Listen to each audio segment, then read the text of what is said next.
Una noche más de jueves para platicar historias sobrenaturales. Historias que hablen de las personas que han migrado más allá, de aquellos que han perdido el cuerpo, han perdido la vida como la conocemos, pero que parecen permanecer por momentos. Eso es interesante, pero también existe la otra cara de la moneda. Apenas el martes platicábamos acerca del poltergeist de Pontefract, en donde había esta intensa actividad que parecía tener un origen bastante oscuro, y que además, cuando se presenta un sacerdote en el lugar, hay una respuesta completamente negativa. Aparentemente, ahí había ocurrido algo. Hay muchos otros lugares en los que se han reportado actividades similares, e inclusive algunos sitios en los que, aparentemente, ha habido una repetición constante de fenómenos sobrenaturales durante mucho tiempo. ¿Pero a qué se debe esto? Bueno, no lo podemos saber, pero inclusive hay momentos en los que puede afectar a las personas que están en vida, no solamente a nivel de sustos, sino que puede generar afectaciones en la salud mental, que puede afectar a la persona en su estado de ánimo. ¿Sí? Y esto es muy raro, porque en algunos de estos sitios se repiten fenómenos como crisis de nervios, personas que repentinamente pierden el sentido y se desmayan, sin que hubiera aparentemente ninguna razón, personas que de pronto se desquician por completo y hacen cosas rarísimas, o personas que se quitan la vida. ¿Sí? Alrededor del mundo existen algunos lugares en los cuales durante años han ocurrido cosas raras, y algunas de ellas llegan a ser muy dramáticas, como por ejemplo el famoso bosque de los suicidas en Japón, el Aokigahara, en donde año con año cientos de personas intentan cometer suicidio, aunque no siempre ocurre. En algunas ocasiones han logrado ser convencidos de que así no sea, pero en muchas ocasiones llega a ocurrir ese tipo de situación en donde van y se retiran ahí y se quitan la vida. Por lo tanto, estos sitios, estos macabros sitios, quedan marcados. Algunos de estos lugares pueden ser, por ejemplo, hoteles. ¿Sí? Los hoteles tienen un largo historial de cosas muy raras. No se puede saber por qué exactamente, pero en muchas ocasiones, en estos lugares se encuentran personas visiblemente tristes, personas que padecen alguna melancolía o alguna nostalgia intensa, y que, obviamente, el estar aislados, el hecho de estar en un sitio diferente al propio, puede significar una presión demasiado grande sobre un individuo que ya de por sí está afectado. Sumado a esto, también puede haber un antecedente de lo mismo. ¿A qué me refiero con ello? Bueno, a que haya una carga emotiva muy intensa, y esto provoque que las personas tiendan a sentirse afectadas por esta carga emotiva que no les es propia, pero no pueden diferenciar si lo era o no. Esta cosa es muy rara, porque finalmente, cuando una persona se alberga ahí, puede llegar a vivir momentos muy tensos. En algún momento recordará usted cuando hablábamos del Salto de Tequendama, el famoso hotel en Colombia, que durante años ha sido escenario de suicidios. El Salto de Tequendama era conocida, de hecho, como la Piedra de los Suicidas, porque a un lado del hotel hay una cascada impresionante en donde las personas solían, trágicamente, lanzarse al vacío y quitarse la vida.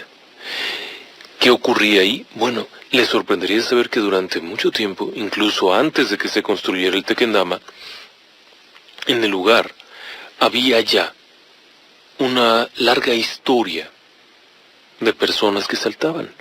De hecho, en épocas antiguas, aún durante la colonia y esto, se lanzaban al vacío desde ahí, en ese lugar. En otros lugares han ocurrido situaciones similares. De hecho, en México también hay algunos lugares como este. Sí. Hay un pequeño hotel en la Ciudad de México. Es conocido como el Hotel Cuauhtémoc, que en realidad no es un hotel de 5 estrellas ni mucho menos. Pero este hotel, a lo largo de los últimos años, ha tenido un historial muy negro. El edificio fue construido probablemente hace unos 8 o 10 años, así que no es tan viejo. El Hotel Roma tiene 2 o 3 características. Por ejemplo, se trata de un hotel-motel. Es decir, es uno de estos sitios a donde llegan las personas buscando la tranquilidad de un espacio para tener encuentros con prostitutas o simplemente personas que viajan y que se mantienen fuera de casa y que quieren pagar una cantidad mínima por un hospedaje, acuden ahí. Sin embargo, por alguna razón, han ocurrido unos 6 o 7 suicidios en unos 5 años atrás. De acuerdo con la información que presentaban las autoridades capitalinas, este pequeño hotel habría tenido una víctima más recientemente. De hecho, hace unos 15 días, cuando una mujer que se había hospedado ahí fue encontrada sin vida. Todo esto sucedió cuando los empleados del hotel llegan, tocan la puerta y le informan que se tiene que retirar. Se ha vencido el tiempo que ha pagado. Sin embargo, no hay movimiento. Vuelven a tocar hasta que finalmente, con la llave maestra, abren la habitación y se percatan que está tendida la mujer sobre una cama, inconsciente completamente. Cuando llegan los paramédicos, determinan que la persona está muerta. La Procuraduría entonces interviene y se topan con una carta. Sí, la mujer había dejado una carta póstuma. Se había quitado la vida. Era la 6ª ocasión en la que una persona se quitaba la vida sola en ese lugar. Se antojaba difícil que fuera una casualidad macabra. Se antojaba difícil que fuera un lugar en donde hubiera ocurrido un escenario de suicidio disfrazado, un homicidio en donde hubieran intentado esto. No. Entonces, ¿qué está pasando ahí? Y este es uno de tantos. Hay otros hoteles en varias partes en donde suceden fenómenos similares. Ahora, falta saber lo que diga la Procuraduría para saber quién era esta persona y por qué había ido a parar ahí. Si se trataba de una persona que estaba en tránsito en dirección hacia algún lugar, o si en algún momento era una persona que estaba buscando esa soledad, quizá con la idea de quitarse la vida. La pregunta es, las veces anteriores, ¿qué ocurrió? Déjeme que vaya a un corte muy breve. Ya sabe que es jueves y si usted tiene una historia que quisiera compartir con nosotros, es bienvenida. Los teléfonos en cabina son el 273-3301 y 02. Ya regresamos. Otro fenómeno que ha ocurrido en torno a este tipo de situaciones ocurre en una empresa conocida como Foxconn. ¿Sí? Uno se imaginaría que un edificio de alta tecnología, moderno y demás, no tendría por qué parecer o aparecer dentro de un listado de fenómenos paranormales. Sin embargo, es un lugar muy raro. Verá, Foxconn es un proveedor importante de piezas para equipos de cómputo. Las grandes marcas de computadoras y de equipos de alta tecnología son clientes de Foxconn. Esta empresa además tiene una enorme cantidad de empleados, tiene numerosos trabajadores por todas partes, pero además es un lugar en donde los sueldos son razonablemente altos, es un sitio en donde Además, se puede alcanzar niveles de desarrollo bastante altos. El único problema es que Foxconn también tiene largas líneas de producción. Por ser una empresa que surte a nivel mundial, es una empresa muy sometida a presión. Este lugar, se encuentra en Taipei, pero tiene otras oficinas alrededor del mundo.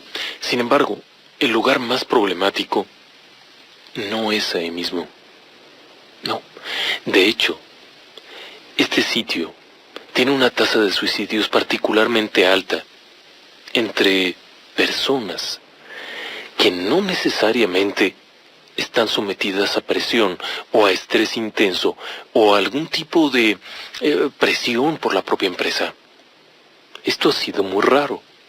Muchas empresas tienen altos niveles de estrés entre sus trabajadores. Pero Foxconn tiene una particular tendencia a los suicidios.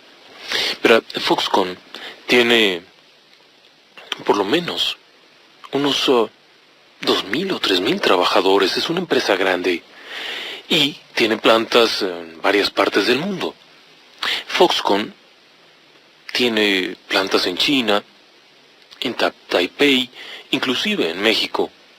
Es uno de esos gigantes de la producción. Por ejemplo, en China, tan solo en China, tiene 13 fábricas. Se estima que puede llegar a tener cerca de 450.000 trabajadores. Eso le da una idea. En otras plantas de esta empresa a nivel mundial, puede llegar a tener muchos menos trabajadores, ciertamente. En algunos casos puede haber empresas o fábricas con apenas una veintena de trabajadores. Pero el problema es que se suicidan. Tan solo en el año 2010 hubo 18 trabajadores que cometieron suicidio en muy poco tiempo. Sí, en un año. ¿El por qué? Es una buena pregunta. No todos se quitaron la vida dentro de la propia fábrica. No, de hecho, ha habido 2 o 3 personas que han saltado en sus propios departamentos. Pero la gran mayoría se han tirado desde el propio edificio de Foxconn, hasta el punto en el cual se han tenido que colocar dispositivos de seguridad para evitar que la gente salte al vacío. En el año 2011 hubo por lo menos 4 personas que perdieron la vida en ese momento. De acuerdo con un estudio que se realizó acerca de este tema, lo que se encontró básicamente es que estaban sometidos a gran presión para que lograran ciertas metas y ciertos objetivos. Pero eso no es coincidente con otras plantas de la empresa. En otras plantas la situación es idéntica, e inclusive en algunas otras marcas y en otras proveedoras de gran tecnología, hay mucho mayor nivel de estrés entre los trabajadores. El problema es que Foxconn es la única que tiene ese altísimo número de suicidios. ¿Por qué ocurre esto? Bueno, espere. Aparentemente, hay una razón también que tiene que ver con lo sobrenatural. De acuerdo con una leyenda local, en el lugar donde está hoy en día la principal factoría de Foxconn, fue una zona en donde durante años se cometieron atrocidades en el periodo histórico con la invasión japonesa. Ahí. Pero es un lugar que estaba marcado desde mucho tiempo atrás. Aparentemente, desde épocas muy antiguas, este lugar era proclive para los actos brutales de los gobernantes. Las ejecuciones y demás se llevaban a cabo ahí. La llegada de Foxconn, con sus cientos de trabajadores o miles, aparentemente llevó a que esto volviera a ocurrir. Muchos de estos trabajadores que trabajan en Foxconn, además, duermen en la planta. Sí, Por lo menos la cuarta parte de los trabajadores viven dentro del complejo, duermen dentro del complejo y trabajan ahí de tiempo completo. Esto se ha mezclado con el propio lugar. Y por supuesto que para los analistas de la psicología laboral podría tratarse simplemente de un exceso de presión laboral. El hecho de que permanezcan tanto tiempo dentro de las instalaciones, el hecho de que no puedan ir a casa, podría someterlos a una presión inusual y a un proceso depresivo. Pero ¿sabe algo curioso? La gran mayoría de los suicidas no eran personas que vivieran ahí dentro. Simplemente trabajaban ahí. Entonces, ¿a qué se debe? Esa es una buena pregunta que no ha podido ser resuelta. Actualmente todavía sigue en tela de juicio y los reportes han señalado que a partir de los casos del 2011 y algunos que ocurrieron durante el 2012, el índice ha descendido dramáticamente. Es decir, que los trabajadores ya no se están suicidando. Pero la información pudiera estar truqueada, porque finalmente la propia empresa ha tendido a retirar la costumbre de tener trabajadores de planta y por lo tanto puede dispersar la información de mejor manera. Al darse cuenta que esto estaba afectando sus contratos para con algunas otras empresas transnacionales, quienes consideraban inadecuado el índice de suicidios de la empresa proveedora, simplemente habrían modificado la información y así evitarían el problema de que se les juzgará por los suicidios dentro de la empresa. Pero, ¿con eso quedó resuelto? Es una buena pregunta. ¿Qué hay con respecto a los índices en estos años? Por ejemplo, del año 2012 en adelante, la información es muy vaga. Poco se ha dicho y de hecho, una buena parte de los reportes han sido manipulados aparentemente de manera oficial, porque no les interesa que se afecte una fuente de trabajo tan masiva como esta. Pero eso nuevamente vuelve a ser secundario cuando se analiza contra otros lugares en los que tradicionalmente ha ocurrido esto. Un ejemplo de lugares predilectos para un suicidio es, por ejemplo, un gran puente como el Golden Gate, el puente dorado de San Francisco, el puente sobre la bahía de San Francisco. Es un lugar muy proclive a los suicidios, porque obviamente ofrece un lugar solitario, alto, remoto, romántico para lanzar. Se estima que al menos unas 1.200 personas se han quitado la vida desde que el puente fue construido en 1937. Sí. 1.200 personas han saltado hacia el vacío quitándose la vida.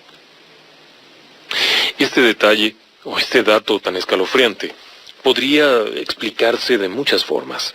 Personas en una crisis depresiva saltan al vacío. Personas que se encuentran en una crisis financiera saltan al vacío. Todo eso está muy bien. Pero no pierda de vista un detalle. En los puentes, por ejemplo, de China, también ocurre, pero no con la misma incidencia, y sin embargo, estos puentes chinos llegan a tener hasta unas 30 o 40 veces más afluencia. Porque entonces la gente va y se tira de ese puente. Obviamente resulta romántico, resulta interesante para un suicida lanzarse al vacío, etc. Pero ¿por qué específicamente ahí? Y sabe algo más curioso. Los suicidios han ocurrido, por lo menos los que se han podido detectar y en algunos casos impedir, en el mismo tramo de puente. Y ni siquiera es la parte más alta. Eso es todo un misterio. Pero ¿sabe algo? Voy a ir a un corte muy breve, no sin antes invitarle. Noche de jueves, si tiene una historia que contar, anímese y compártala con nosotros, mientras que nosotros vamos a un breve corte y regresamos enseguida. En 1937, algunas de las muertes no fueron accidentales, sino deliberadamente se lanzaban al vacío. ¿Se debe esto a alguna cosa misteriosa? Es una buena pregunta. Hay otros sitios igualmente macabros.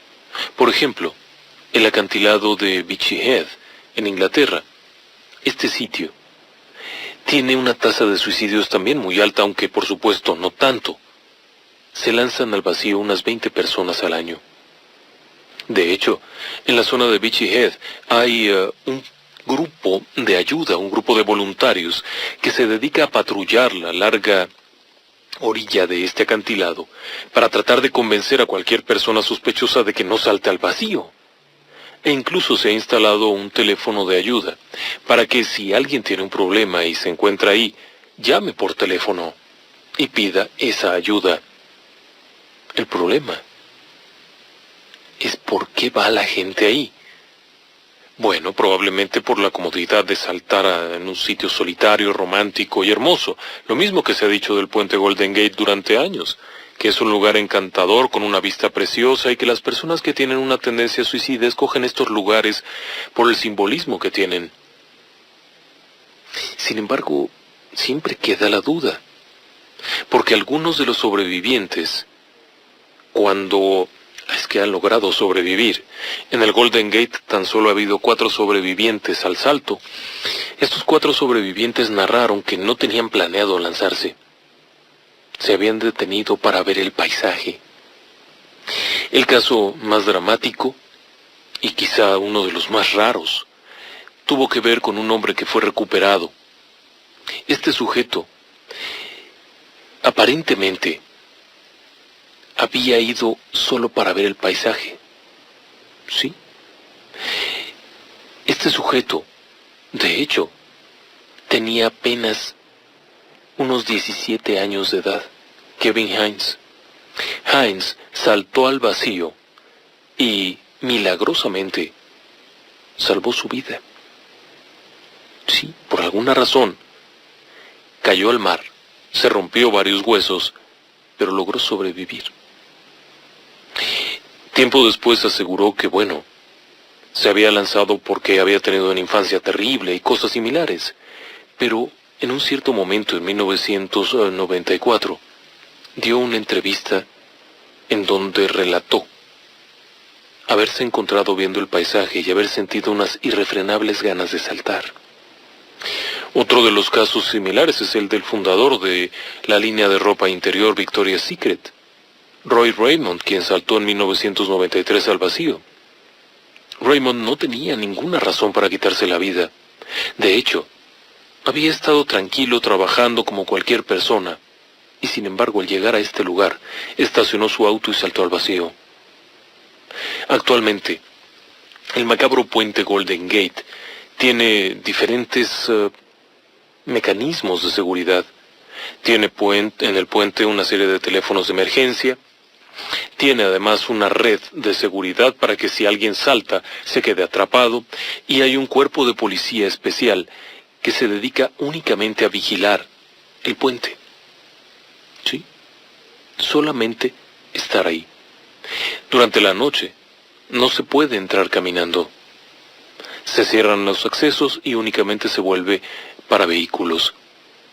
Esto ha llevado a que en el año 2013 hayan detenido a unos 120 posibles suicidas e impedido que se lanzaran.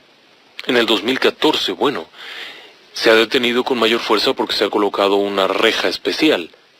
Pero lo más dramático del asunto es que aún así siguen llegando y siguen buscando la forma de saltar. En muchos de los casos las personas aseguran que no tenían intenciones de quitarse la vida, pero que sintieron un impulso poderoso y un deseo de acabar con todo. Y tampoco es el único sitio. Hay otros lugares en donde la historia es parecida. Y a veces uno podría pensar, estos lugares son justificables en cierta medida. Por ejemplo, en la planta de Foxconn, uno pensaría, es una persona que trabaja 12 horas al día por un sueldo mínimo, bajo una presión espantosa, con capataces que lo están atormentando. Probablemente está decepcionado de la vida en todo sentido y busca cómo escapar de esto. Bien. En el caso del Golden Gate, de este puente en San Francisco, en los Estados Unidos, uno podría pensar, es un sitio propicio para esto, las personas van allá y buscan la soledad, el puente, el lugar un poquito macabro, etc. Todavía se puede explicar, pero no necesariamente es así en todas partes. Hay algunos lugares en donde no se puede explicar esto apropiadamente, porque las condiciones no están así. No son lugares en los que haya alguna perversa manipulación ni nada de esto, y sin embargo siguen ocurriendo. Por ejemplo, hay un caso particular, el caso de Lima, ¿sí? En Perú. Este caso ha saltado a la fama recientemente, de hecho, si estoy en lo correcto, ha sido hace un par de meses que ha aparecido. El relato es simple. Una turista, una jovencita colombiana, llega a Lima y se lanza desde lo alto del Hotel Sheraton, un hotel de lujo de la ciudad de Lima. Se quita la vida. Ok, muy bien. La dramática situación incluso fue grabada. Varios testigos que se encontraban abajo pudieron documentar el salto, la caída de esta persona. Vamos, una cosa espantosa. Todavía existen algunas imágenes de cómo la chica está en la orilla de un pretil a punto de saltar y hay un guardia que intenta detenerla, que intenta convencerla de que no lo haga. Todo está muy bien. Pero, ¿sabe algo macabro? No es el único. Este hotel ha tenido varios intentos de suicidio de diferentes formas. Algunos de ellos no parecen estar convencidos de esto. No parecen estar del todo conscientes de que están saltando al vacío. La situación ha sido muy rara. El lugar no es un lugar como para retirarse, no es un hotel de paso común, es un hotel de lujo. Se supone que es para personas que tienen capital como para pagarlo, y también, claro, que están de viaje. No es el caso, por ejemplo, del Hotel Roma, aquí en la Ciudad de México, que es un hotel de mala muerte, en donde las personas prácticamente escapan ahí y se antoja más lógico. Este es un hotel turístico. Y sin embargo, esta joven se acaba de quitar la vida. Y aparentemente ha sido la cuarta o quinta en un periodo muy corto de tiempo. Extraño, ¿no? ¿Qué hay ahí? Pero, ¿sabe algo? Tengo una llamada que quisiera compartir con ustedes, si me lo permiten un instante en lo que enlazamos la comunicación. Sí, buenas noches. Sí, muy buenas noches. Buenas noches. Señor Canta la Piedra. Bienvenido. Mire, le quiero comentar algo que le pasó a mi hermano y después me pasó algo parecido. Sí. Mire, hace como aproximadamente 8 años, él lo internaron en San Alejandro. Sí. Pero para eso mi hermano era una persona, digamos, broncudo, ¿no? Que no le tenía miedo a nada, ¿no? Cuando yo lo fui a visitar donde estaba hospitalizado, pues me dijo que ya se quería ir de ahí porque sentía cosas raras y veía pues una persona de blanco ahí en no recuerdo si sería el tercer o cuarto piso. Entonces, pues yo vi y que lo sacaran de ahí, ya fuera me comentó, estaba muy nervioso, que dice que en el pabellón que él estaba solo, y que como a las aproximadamente 10 de la noche, que ya todo estaba solo, dormitaba y de repente alguien se le sentaba, veía una sombra negra, nada más, no le veía la cara, y después al otro día fuera una sombra pero blanca, que alguien pasaba como una enfermera pero con la cara agachada, ¿no? Pero salió muy nervioso, muy alterado. La verdad, pues no, yo nunca supe de qué se trató. Bueno, después a mí me pasó algo, a mi esposa le pasó, pues tenía una enfermedad, ¿no? Que lo iban a operar. Sí. Entonces yo la fui a cuidar 3 días. Entonces la primera noche que la cuidé yo, estaba, pues, digo, no sé, era tercero o cuarto piso, la verdad. Entonces, pero era tiempo de verano, hacía mucho calor, ¿no? Y yo creo que ya estaba yo cansado y me paré a caminar en el pasillo, había poca luz. Y vi una persona sentada, había algo así como una banca, ¿no? Me acerqué yo a ver y se desapareció esa sombra. ¿Usted Yo vio dije, cuando... pues es el cansancio. ¿Usted vio cuando desapareció aquello? Sí, iba yo caminando hacia ella, la parte era un ventanal, ve, no sé si conoces San Alejandro, ve que los pasillos Sí. y al fondo son ventanales, y era muy noche. Le digo, y pues, caray, ¿dónde se fue esta persona? Me volví a regresar y la volví a ver ahí, así, no, caray, no sé qué pasó, no. Pero para eso, pues ahí vi algo raro porque nadie cuidaba el pasillo, alguien que hiciera guardia, alguna enfermera, un médico, no, nada. No le tomé importancia. Me volví a meter donde estaba mi esposa y me recosté otro rato. Pero como aquello de 3 de la mañana, haga de cuenta, a pesar de ser verano, empezó un friazo así tremendo, que usted dice, ay, ¿por qué hace frío? No, si ahí normalmente hace calor. Sí, porque además es cerrado, no tiene ventilación. Exactamente, sí. Y como pues ve que es incómodo, ahí no ponen asientos ni nada, de que nomás es una simple silla, pues se cansa uno. Sí. Exactamente, entonces me volví yo a parar otra vez al pasillo y vi una enfermera así, de blanco, pero como agachada, así como que ocultaba la cara. ¿Ahora qué pasó esto? Pues no, igual otra vez no le di importancia, ¿verdad? Al tercer día a mí me tocó cuidar a mi señora, ¿no? Y ya y volví otra vez, pero ahora la señora que estaba otra vez ahí sentada. Pero para eso no me quedé yo con la duda, ¿no? Y vete ahí en San Alejandro, en medio, donde están los elevadores, es algo así como dan información, ¿no? Entonces había una enfermera y le pregunté, oiga, ¿y la señora que está ahí? ¿Tiene algún enfermo? ¿O qué pasa, no? Pues no me supo contestar, pero llegó una compañera y nada más cambiaron miradas. Como cambiaron si así supieran miradas. algo. Sí. Exactamente. Pues ya, no, yo no le di importancia, güey.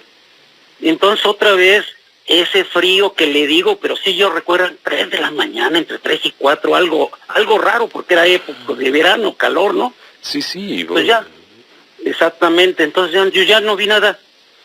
Bueno, entonces dieron de alta a mi señora y yo bajé el trámite burocrático, ve papeles, la firmada y todo eso. Bueno, entonces ahí yo tengo a un conocido que ya está jubilado.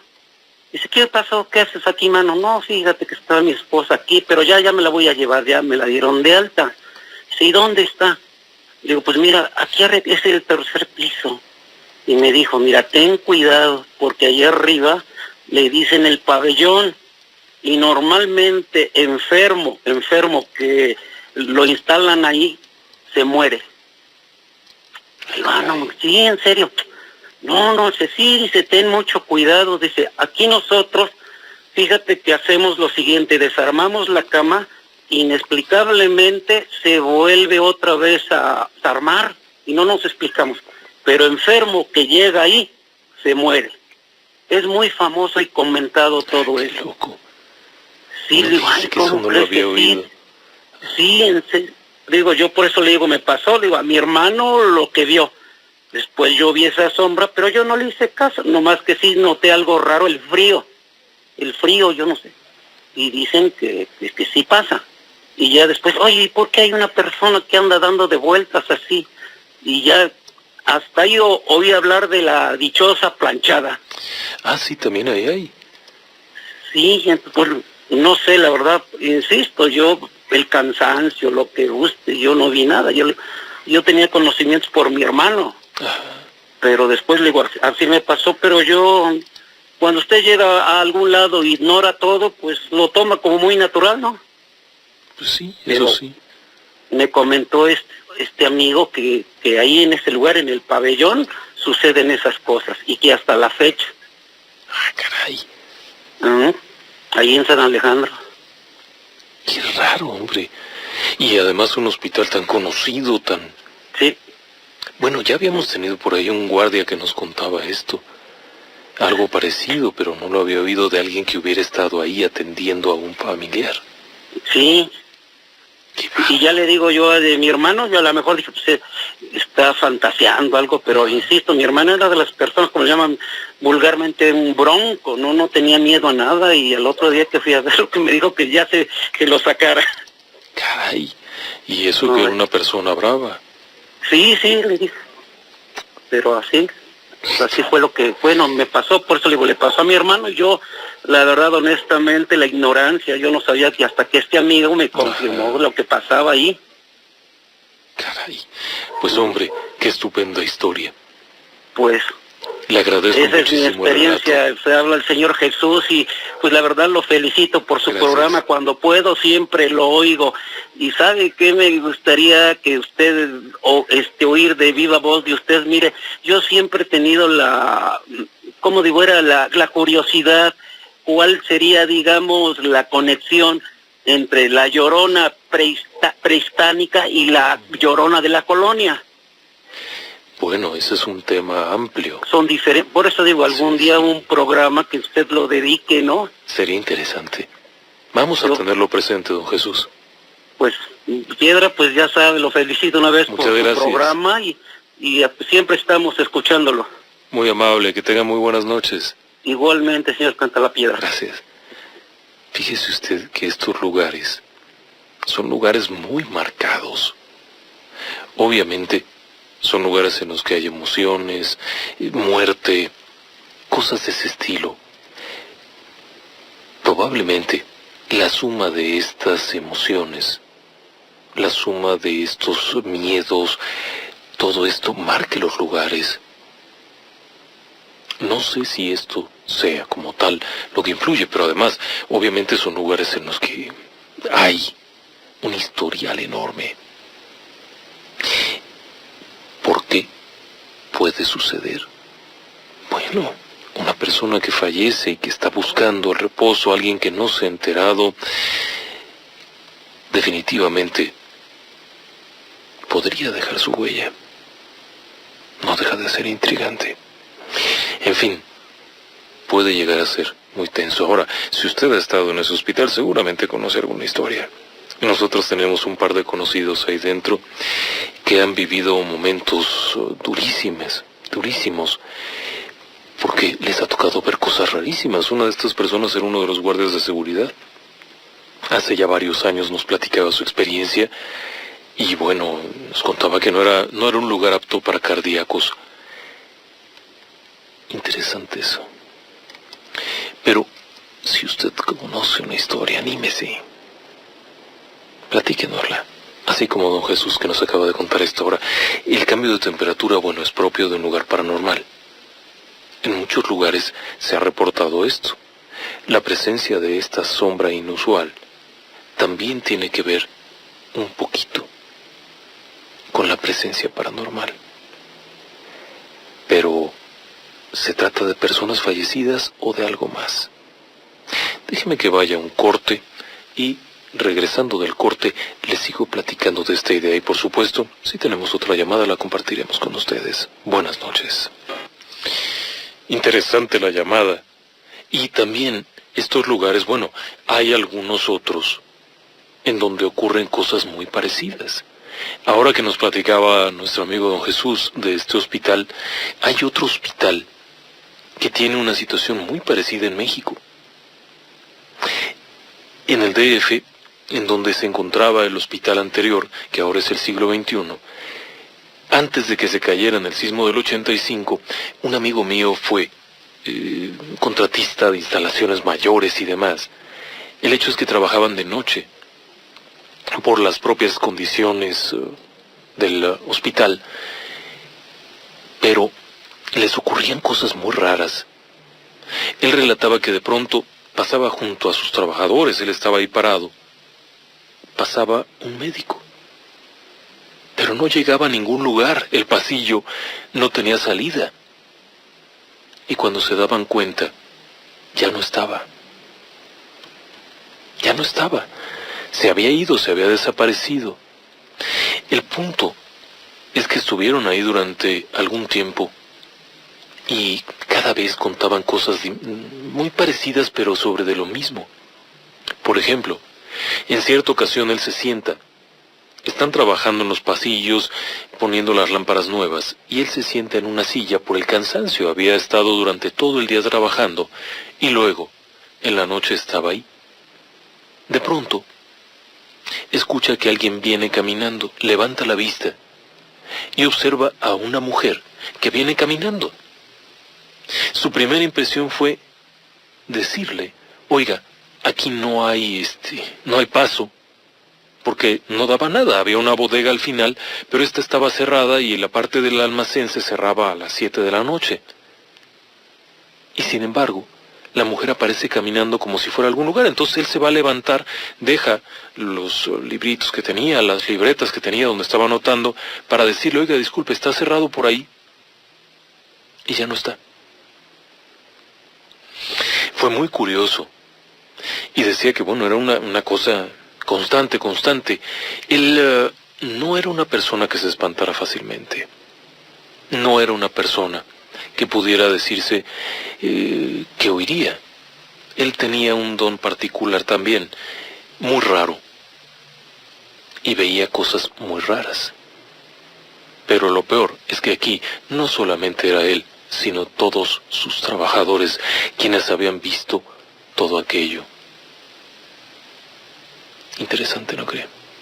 Déjeme que vaya a una llamada que tenemos para compartir con ustedes un momento. Muy buenas noches. Sí, muy buenas noches. Mire, estoy escuchando su programa. Quería decirle Bienvenido. Acerca del señor que había platicado del hospital de San Alejandro. Sí. ¿Sí? Bueno, mire, yo quería decirle que mi abuelo me contaba que ese hospital de San Alejandro, hace mucho tiempo en la Revolución, había una hacienda ahí.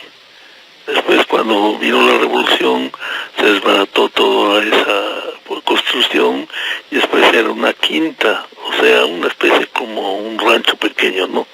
Y después, con el tiempo, se logró y se hizo entonces el hospital.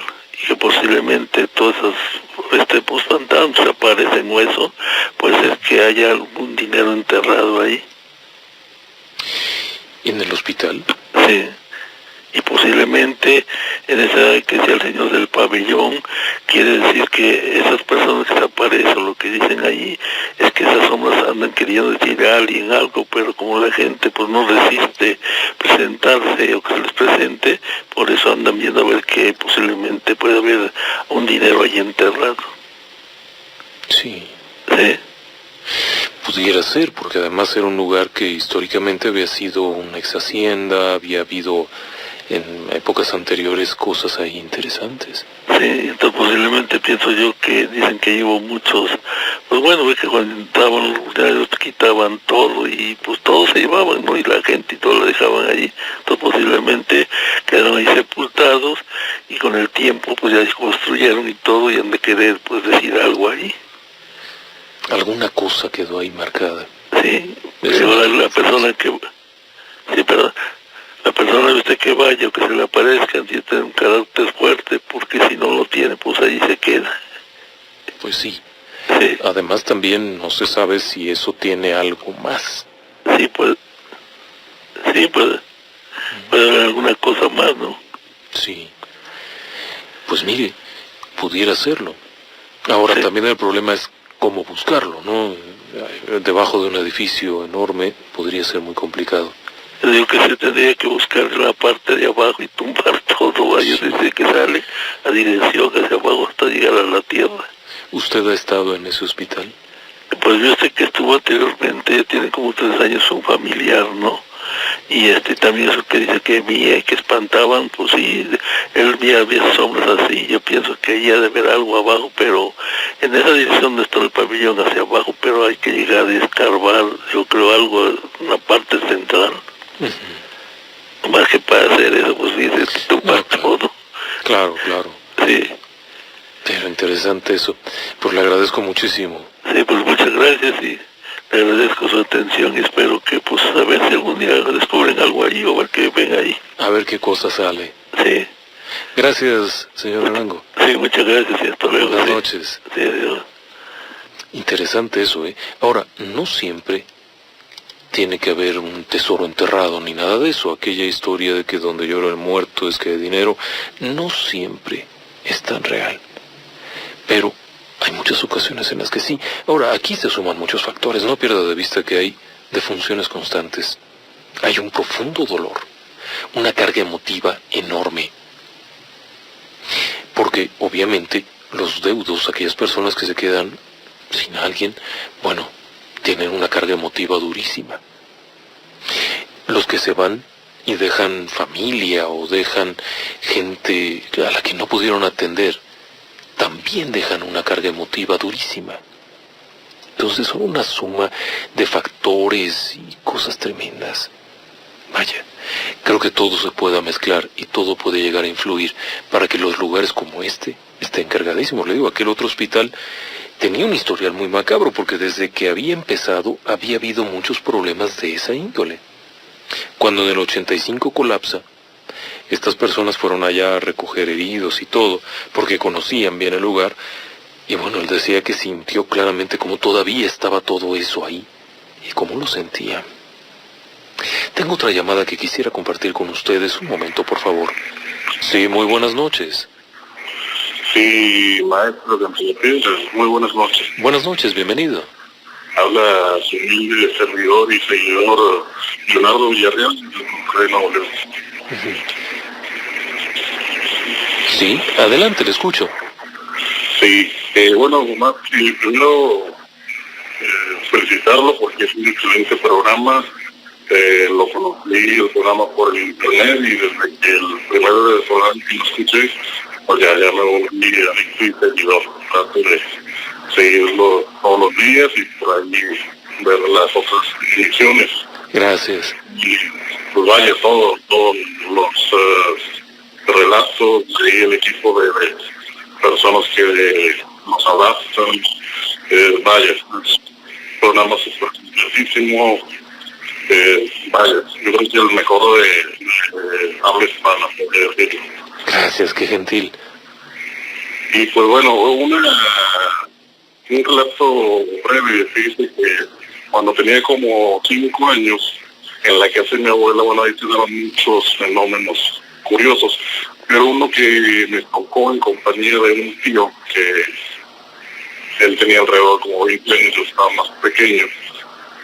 Hace tiempo me escucho de este fenómeno paranormal, de los bultos en las camas. Sí. Yo tenía la costumbre de, pues como cualquier niño, no tenía muy consentido, daban dinero y todo eso. Y en un cuarto donde se iban a descansar en ocasiones, en la casa de mi abuela, tenían la costumbre de taparse todos por completo. En esta ocasión yo me fui a ese cuarto para pedirle dinero para dulces a una tía y veo un bulto tapado por completo. Yo pensando en lo usual de que pues, era mi tía. Iba a acercarme, la iba a despertar, le iba a pedir el dinero, pero algo, ya estando junto a este bulto, me paró una fuerza extraña, que algo que yo sentía que no hagas. Salgo del cuarto, me voy a buscar a ese tío con el que vi esta situación, y le digo, oye, mi tía, ¿dónde está o esto? Por alguna situación le pregunto. Dice, no, sabes que ella se fue a un baile, así, no está. Y yo, entonces, ¿quién está acostado en el cuarto de atrás? Y dice, pues no hay nadie, este cuarto son cuartos aparte, aislados, muy difícil que se nos haya metido una persona o algo. Ya fue mi tío conmigo y los dos vimos eso. Mi tío, en cuanto lo vio, pues sí se sobresaltó, y lo único que hizo fue, me puso la mano y dijo, ¿sabes qué? Vámonos, a veces desaparece. Y yo todavía no entendía la situación. Dicho y hecho, nos fuimos, pasó un rato, de curioso regresé y pues la cama estaba como si nada, ni siquiera estaba extendida. Pues ya, este dichoso bulto había desaparecido. Ahí en esa época, pues era algo recurrente en la casa de mi abuela. Es una de tantas historias que pasaban ahí en esa casa.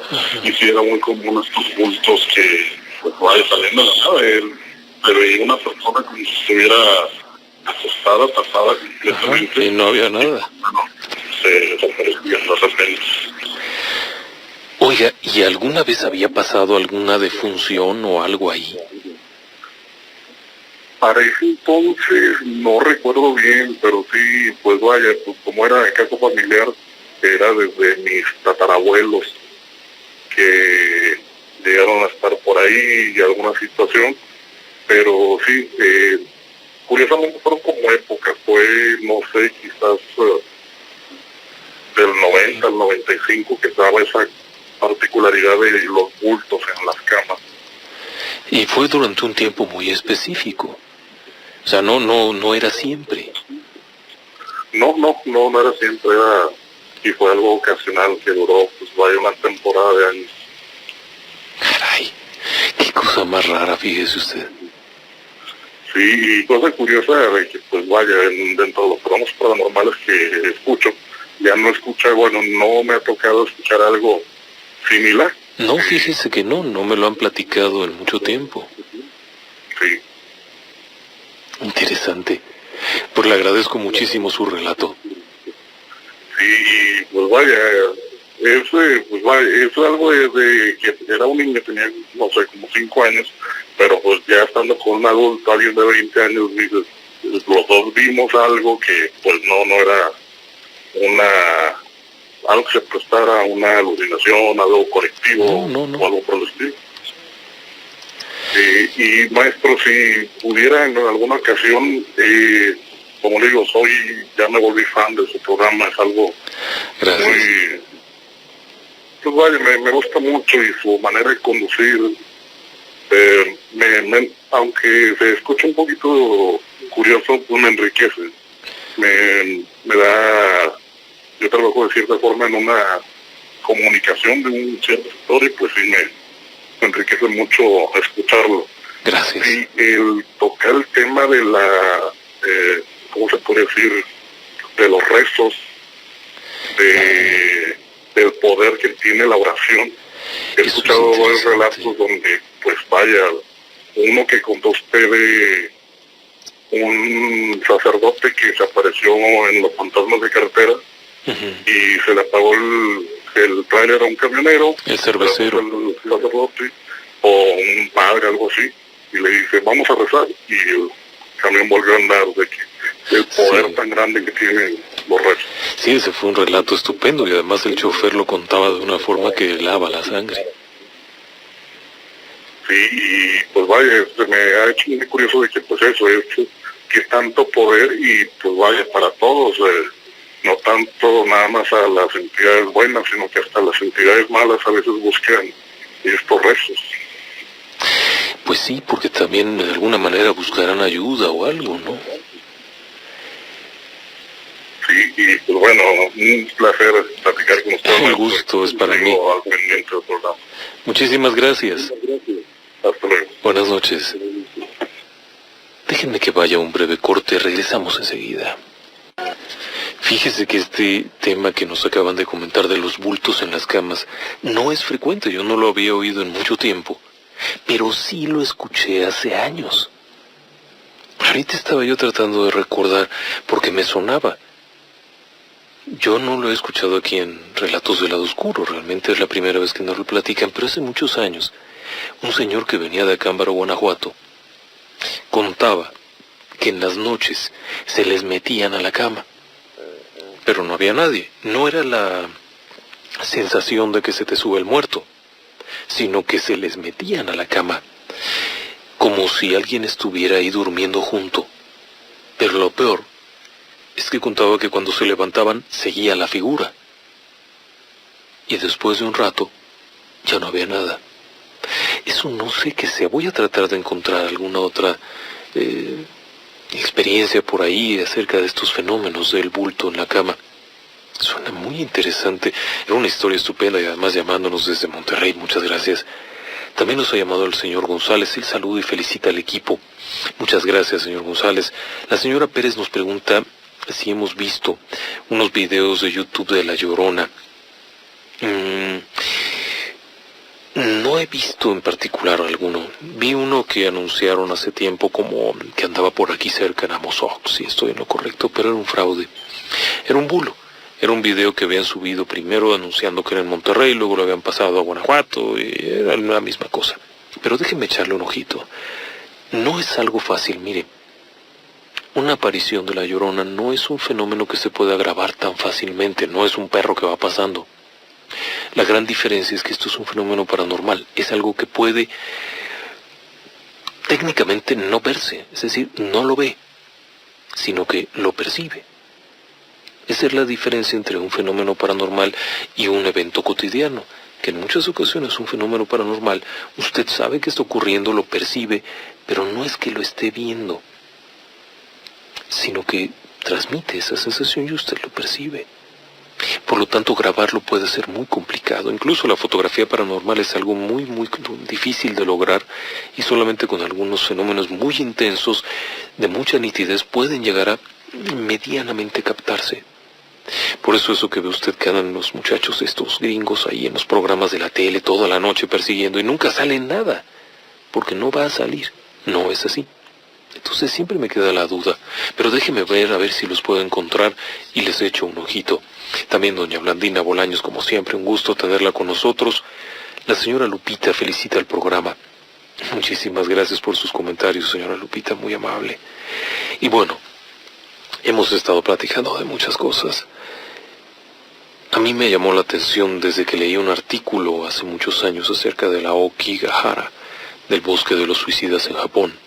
Y a partir de ahí, encontré muchos lugares en los que han ocurrido esto. De hecho, uno de los casos que más me ha impresionado fue un suicidio. Técnicamente así fue señalado como suicidio en un hotel en los Estados Unidos. El caso de Elisa Lam, que es un caso que además hemos querido hacer una presentación en público como para revisar los videos, porque además tiene un video espantoso que crispa los nervios a cualquiera. Habrá oportunidad de hacerlo, claro, de hacer una pequeña presentación y platicar el caso directamente con ustedes, que lo puedan ver. Pero me ha llamado la atención de estos lugares, porque evidentemente los que saltaron del Empire State durante años saltaban porque era el lugar más alto. Era seguro que no iban a sobrevivir, entonces era una forma de asegurar que no iban a quedar con media espalda rota y cosas de esas. O era muy limpio porque no requería pegarse un tiro en la cabeza ni cosas horribles como esa. Pero hay ciertos sitios marcados. Este punto del Golden Gate es muy notorio, que ahí es donde ocurren, pero no tiene ninguna peculiaridad. No es el punto más alto, tampoco es el punto más bajo, no hay nada espectacular abajo. La vista es exactamente igual ahí que 50 metros adelante. No tiene una buena razón. En el caso de la muerte de esta jovencita en Lima, Perú, la que saltó y grabaron el video, bueno, lo dramático es que tampoco era el primer caso. La historia en particular de la chica no la revelaron. No han dicho qué era exactamente o por qué. Dijeron que se había metido al hotel sin ser huésped, punto. Pero en las 4 ocasiones anteriores sí eran huéspedes. Pero tampoco se ha dicho si esto tenía alguna motivación, pero resulta muy extraño. Y esto es lo que comentaba un analista del tema, que ¿por qué alguien habría de saltar? Primero, ¿por qué viajó hasta allá? Pagó hasta allá todo esto para después lanzarse al vacío. Podría haberse tratado de un homicidio. Hace algún tiempo hubo un caso aquí en Puebla que siempre quedó la duda de si había sido realmente un suicidio o había sido un homicidio. No recuerdo quién era, pero era una situación de mucha decisión ahí, una cosa muy rara. Pero aquí son 5. Ya es mucho. Es una temática rara. No me diga que no. Vamos a ver qué sale. Le invito a que esté con nosotros mañana nuevamente y le deseo la mejor de las noches.